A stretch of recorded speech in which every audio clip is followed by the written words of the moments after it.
अस्सलामु अलैकुम वरहमतुल्लाहि वबरकातुहू। उम्मीद है नाज़रीन इकराम आप खैरियत से होंगे।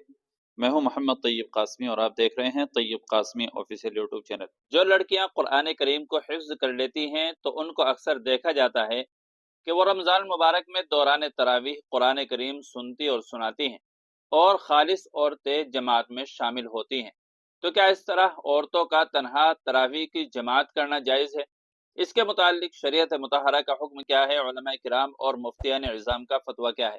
तो चलिए इस सिलसिले में मैं आपकी खिदमत में दो फतवे पेश कर रहा हूँ। पहला फतवा जामिया उलूम इस्लामिया अल्लामा मोहम्मद यूसुफ बिन नूरी टाउन का है। दूसरा फतवा मादर इल्मी दारुल उलूम देवबंद का है।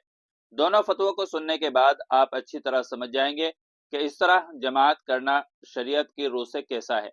तो चलिए पहले जामिया का फतवा देख लेते हैं। चुनांचे किसी साइन ने जामिया उलूम इस्लामिया से सवाल किया है, क्या हाफिजा और तरावी में कुरान सुन और सुना सकती हैं जैसे दो औरतों की जमात हो और दोनों हाफिजा हों? नंबर 2, हमारे मदरसे में मंजिलें नफल में होती हैं, जैसे दो लड़कियों की जमात होती है, एक सुनाती है और एक सुनती है, क्या यह तरीका दुरुस्त है? हमारी नमाज हो जाती है? तो इस सिलसिले में जामिया की तरफ से जवाब दिया गया है, तरावीह या किसी भी नमाज में औरतों की तनहा जमात मकरूह तहरीमी है, लिहाजा औरतों को तनहा तौर पर जमात के साथ तरावीह नहीं पढ़नी चाहिए।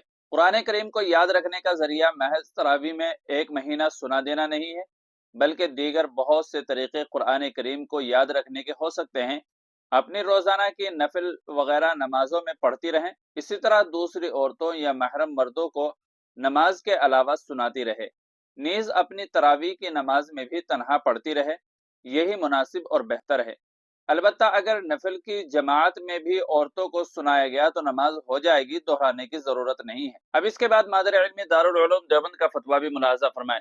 चुनांचे किसी साइल ने सवाल किया है, क्या हाफिजा लड़की तरावी में सिर्फ औरतों की इमामत कर सकती है? क्या एक हाफिजा लड़की अगर कुरान करीम की हिफाजत के लिए नमाज तरावी में मुकम्मल कुरान सुनाना चाहे तो क्या घर में औरतों की जमात बनाकर तरावी पढ़ा सकती है?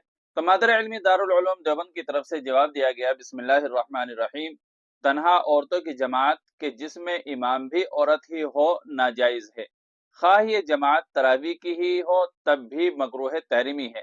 फतावा शामी वगैरह में सराहत है। रहा हिफाजत का मामला तो वह तरावी में इमामत पर ही मुनहसर नहीं है, बल्कि साल भर तिलावत का अहतमाम करना, घर में वालिद भाई बहन वालिदा को सुनाना, बच्चियों को पढ़ाते रहना, नवाफिल और फराइज में तवील तवील क़िरात करते रहना वगैरह उमूर को इख्तियार करने से इंशाअल्लाह पूरी तरह महफूज रहेगा और बेशुमार बरक़ात का मूजिब होगा। वल्लाहु ताला आलम। दारुल इफ्ता दारुल उलूम देवबंद।